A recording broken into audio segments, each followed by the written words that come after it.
My brother called me at 3 a.m., confessing to something that happened 30 years ago.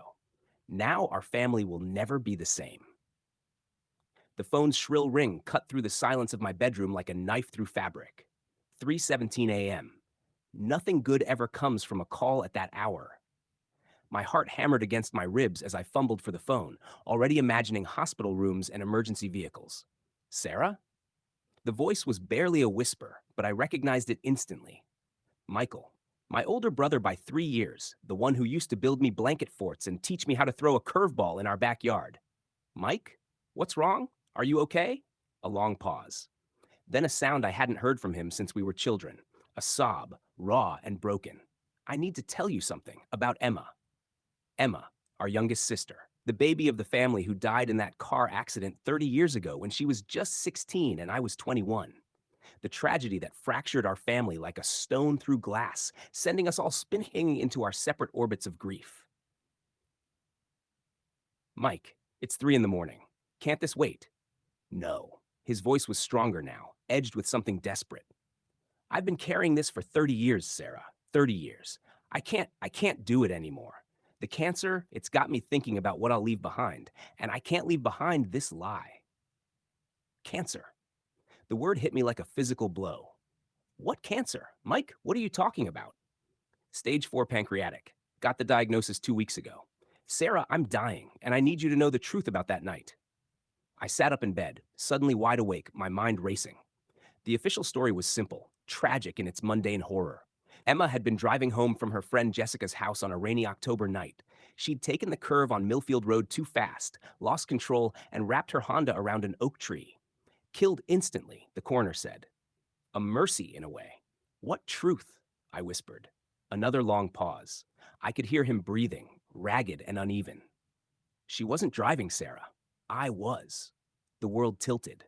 Everything I thought I knew about that night, about Emma's death, about the 30 years of grief that followed, it all crumbled in an instant. What do you mean you were driving? We'd had a fight.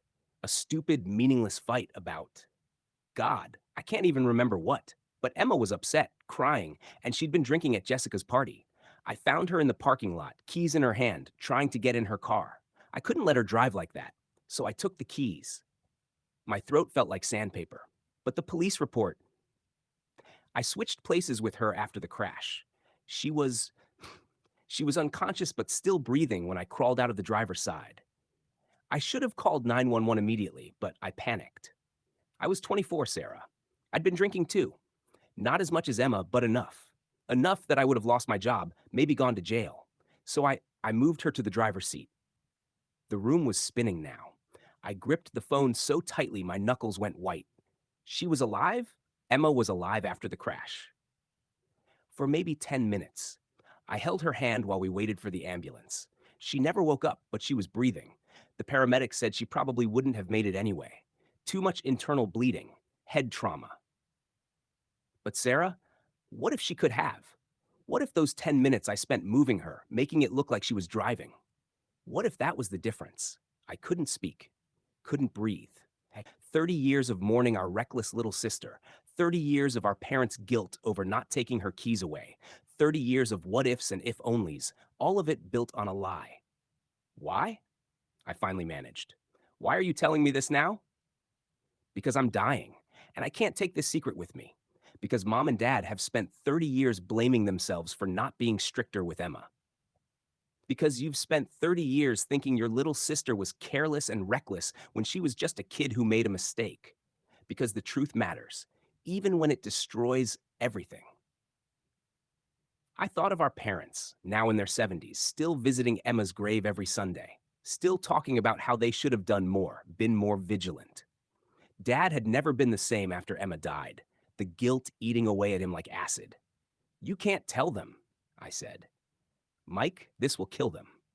I know, but living with the lie is killing me. Has been killing me for 30 years. Do you know what it's like, watching Dad blame himself? Watching Mom cry every Christmas because Emma's not there? Knowing that I'm the reason she's not there? You're not the reason. I am, though. Maybe not directly, but I am. I made choices that night that I've regretted every single day since. And now I'm making another choice. I'm telling the truth. The silence stretched between us like a chasm.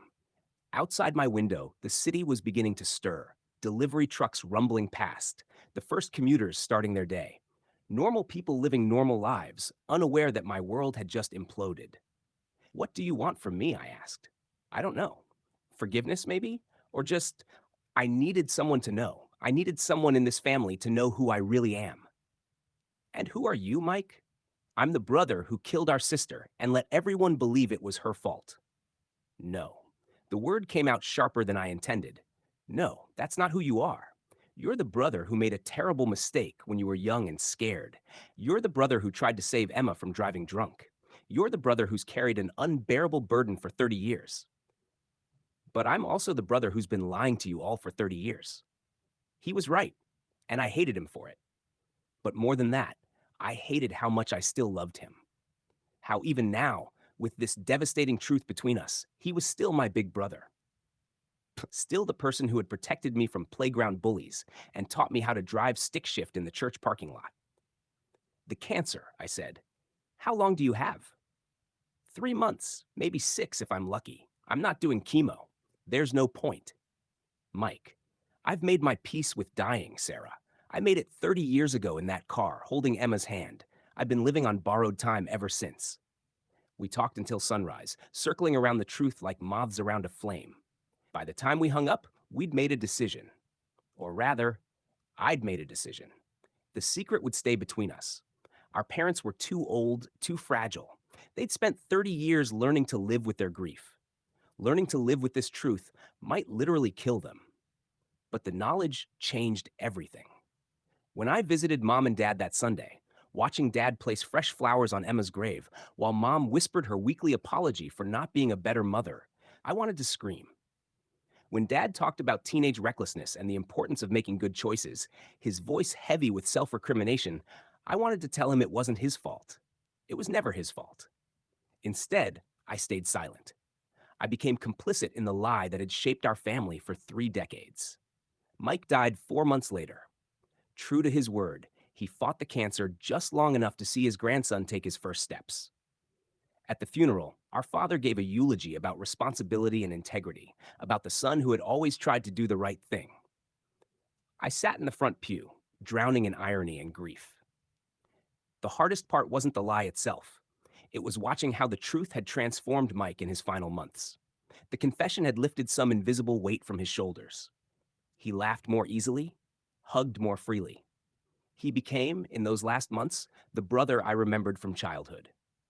Light and unburdened. But his freedom came at a cost.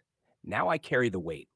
Every Sunday at the cemetery, every family gathering where Emma's absence hangs like a shadow, every time Dad talks about the importance of good judgment behind the wheel, I carry Mike's secret.